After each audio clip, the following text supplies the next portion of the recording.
From Beyond by H.P. Lovecraft. Written November 1920. Horrible beyond conception was the change which had taken place in my best friend, Crawford Tillinghast. I had not seen him since that day, 2 months and a half before, when he had told me toward what goal his physical and metaphysical researches were leading, when he had answered my odd and almost frightened remonstrances by driving me from his laboratory and his house in a burst of fanatical rage. I had known that he had now remained mostly shut in the attic laboratory with that accursed electrical machine, eating little and excluding even the servants. But I had not thought that a brief period of 10 weeks could so alter and disfigure any human creature. It is not pleasant to see a stout man suddenly grow thin, and it is even worse when the baggy skin becomes yellowed or grayed, the eyes sunken, circled, and uncannily glowing, the forehead veined and corrugated, and the hands tremulous and twitching. And if added to this there be a repellent unkemptness, a wild disorder of dress, a bushiness of dark white hair at the roots, and an unchecked growth of pure white beard on a face once clean-shaven, the cumulated effect is quite shocking. But such was the aspect of Crawford Tillinghast on the night his half-coherent message brought me to his door after my weeks of exile, such that the spectre that trembled as it admitted me, candle in hand, and glanced furtively over its shoulder as if fearful of unseen things in the ancient, lonely house set back from Benevolent Street. That Crawford Tillinghast should ever have studied science and philosophy was a mistake. These things should have been left to the frigid and impersonal investigator, for they offer two equally tragic alternatives to the man of feeling and action: despair if he fail in his quest, and terrors unutterable and unimaginable if he succeed. Tillinghast had once been the prey of failure, solitary and melancholy, but now I knew, with nauseating fears of my own, that he was the prey of success. I had indeed warned him 10 weeks before, when he burst forth with his tale of what he felt himself about to discover. He had been flushed and excited then, talking in a high and unnatural, though always pedantic voice. "What do we know," he had said, "of the world and the universe about us? Our means of receiving impressions are absurdly few, and our notions of surrounding objects infinitely narrow. We see things only as we are constructed to see them, and can gain no idea of their absolute nature. With 5 feeble senses, we pretend to comprehend the boundlessly complex cosmos, yet other beings with a wider, stronger, or different range of senses might not only see very differently the things we see, but might see and study whole worlds of matter, energy, and life which can lie close at hand, yet can never be detected with the senses we have. I have always believed that such strange, inaccessible worlds exist at our very elbows, and now I believe I have found a way to break down the barrier. I am not joking. Within 24 hours, that machine near the table will generate waves, acting on unrecognized sense organs that exist in us as atrophied or rudimentary vestiges. Those waves will open up to us at many vistas unknown to man, and several unknown to anything we consider organic life. We shall see that at which dogs howl in the dark, and that at which cats prick up their ears after midnight. We shall see these things, and other things which no breathing creature has yet seen. We shall overleap time, space, and dimensions, and without bodily motion peer to the bottom of creation. When Tillinghast said these things, I remonstrated, for I knew him well enough to be frightened rather than amused. But he was a fanatic, and drove me from the house. Now he was no less a fanatic, but his desires to speak had conquered his resentment, and he had written me imperatively in a hand I could scarcely recognize. As I entered the abode of the friend so suddenly metamorphosed to a shivering gargoyle, I had become infected with the terror which seemed stalking in all the shadows. The words and beliefs expressed 10 weeks before seemed bodied forth in the darkness beyond the small circle of candlelight, and I sickened at the hollow, altered voice of my host. I wished the servants were about, and did not like it when he said they had all left 3 days previously. It seemed strange that old Gregory, at least, should desert his master without telling as tried a friend as I. It was he who had given me all the information I had of Tillinghast after I had repulsed in rage. Yet I soon subordinated all of my fears to my growing curiosity and fascination.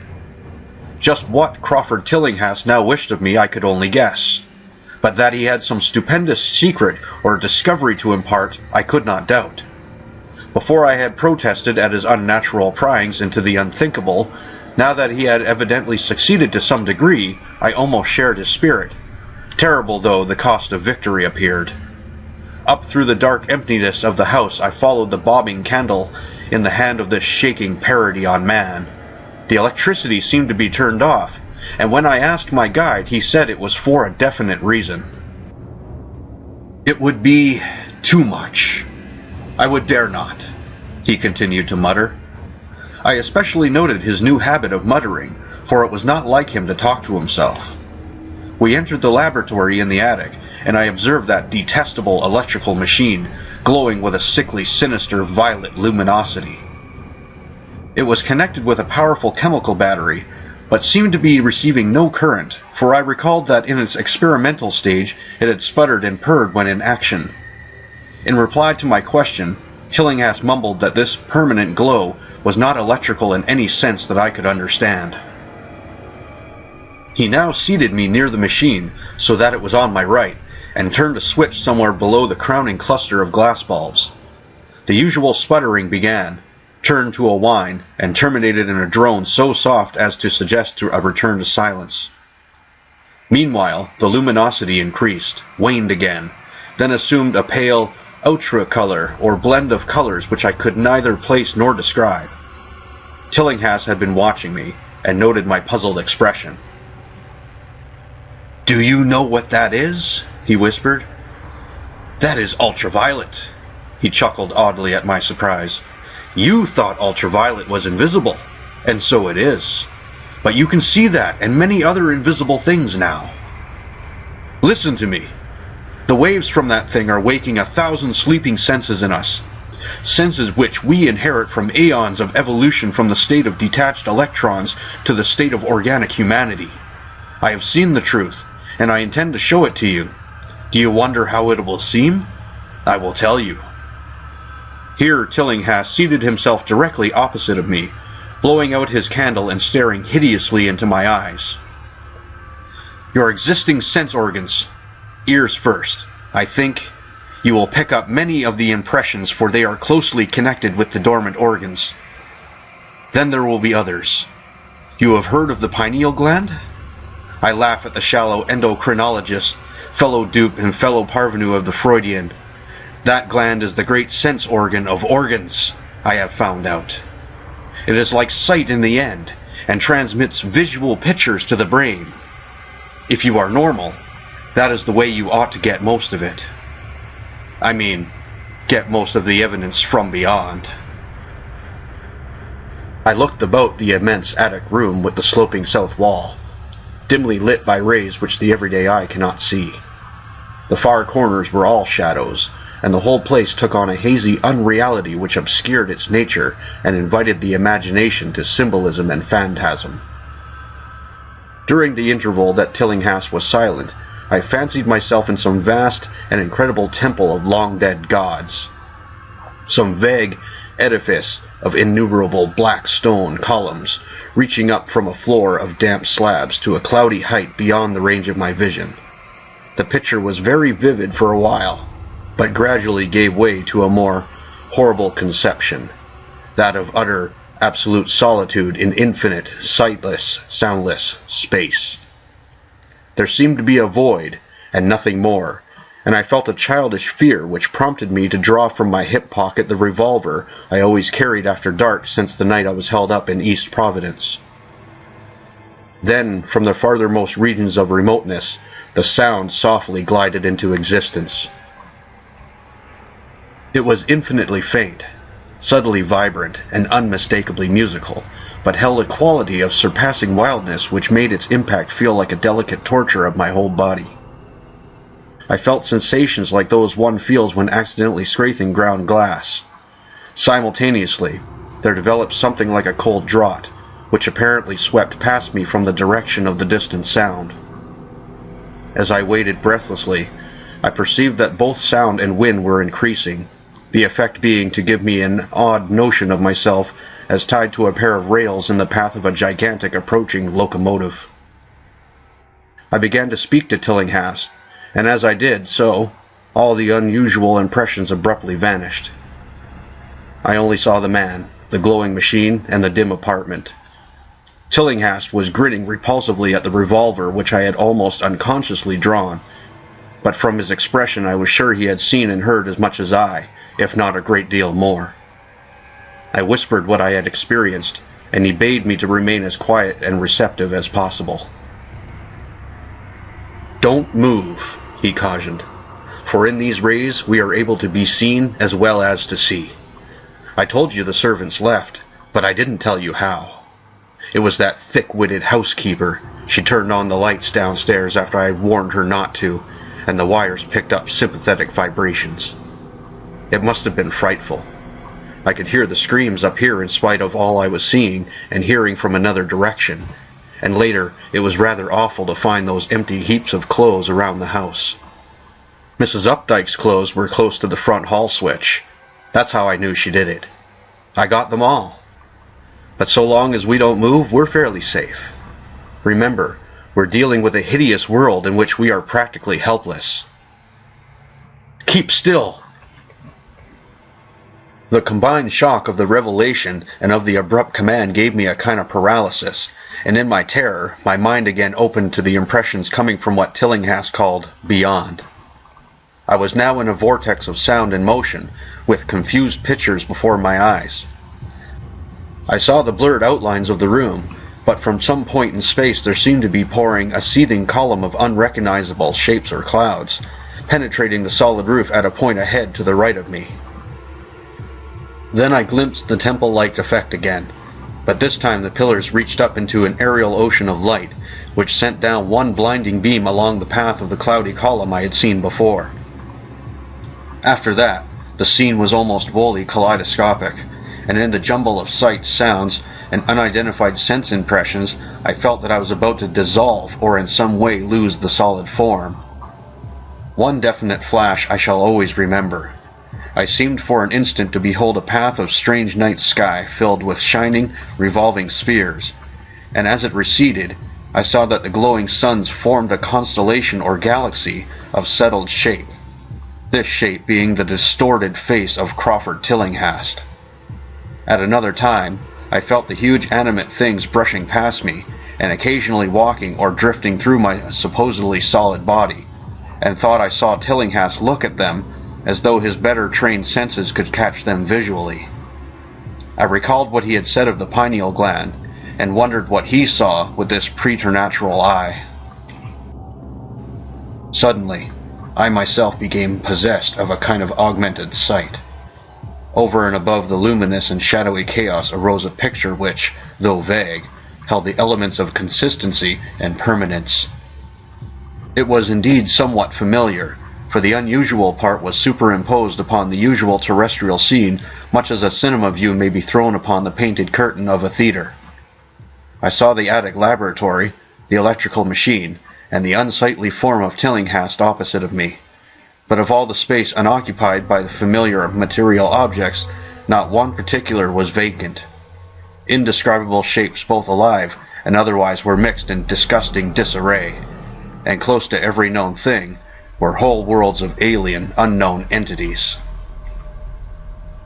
It likewise seemed that all the known things entered into the composition of other unknown things, and vice versa. Foremost, among the living objects were great inky, jellyish monstrosities which flabbily quivered in harmony with the vibrations from the machine.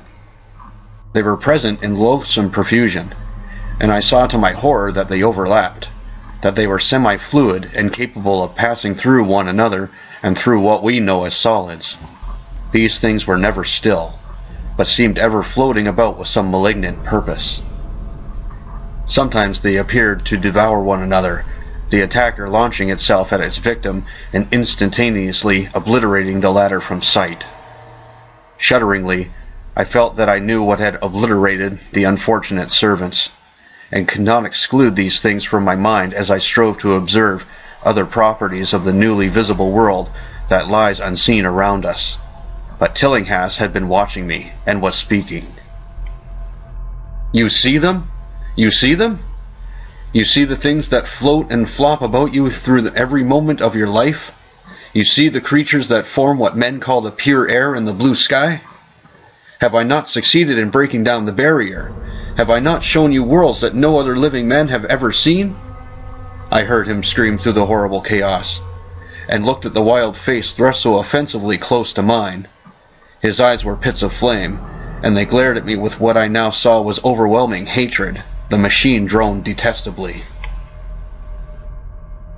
"You think those floundering things wiped out the servants? Fool, they are harmless. But the servants are gone, aren't they?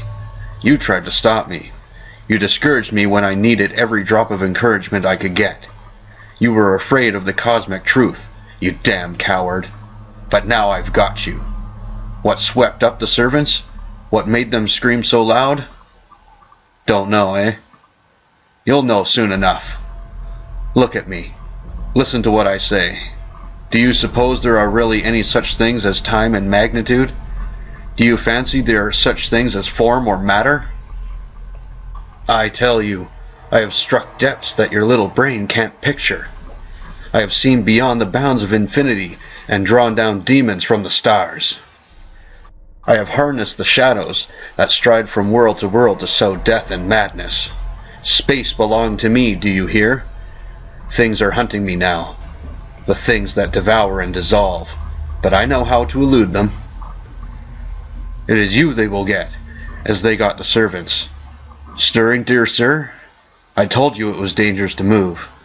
I have saved you so far by telling you to keep still, saved you to see more sights and to listen to me. If you had moved, they would have been at you long ago. Don't worry, they won't hurt you. They didn't hurt the servants. It was seeing them that made the poor devil scream so. My pets are not pretty, for they come out of places where aesthetic standards are very different. Disintegration is quite painless, I assure you, but I want you to see them. I almost saw them, but I knew how to stop. You are not curious? I always knew you were no scientist. Trembling, eh? Trembling with anxiety to see the ultimate things I have discovered? Why don't you move then?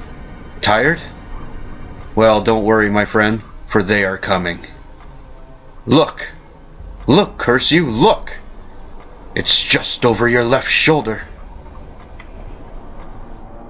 What remains to be told is very brief and may be familiar to you from the newspaper accounts. The police heard a shot in the old Tillinghast house and found us there, Tillinghast dead and me unconscious. They arrested me because the revolver was in my hand, but released me in 3 hours, after they found it was apoplexy which had finished Tillinghast, and saw that my shot had been directed at the noxious machine which now lay hopelessly shattered on the laboratory floor. I did not tell very much of what I had seen, for I'd feared the coroner would be skeptical. But from the evasive outline I did give, the doctor told me that I had undoubtedly been hypnotized by the vindictive and homicidal madman. I wish I could believe that doctor. It would help my shaky nerves if I could dismiss what I now have to think of the air and the sky about and above me. I never feel alone or comfortable, and a hideous sense of pursuit sometimes comes chillingly on me when I am weary. What prevents me from believing the doctor is this one simple fact, that the police never found the bodies of those servants whom they say Crawford Tillinghast murdered.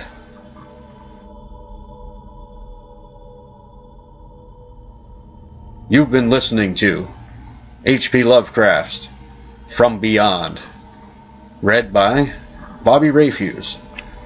Copyright 2017.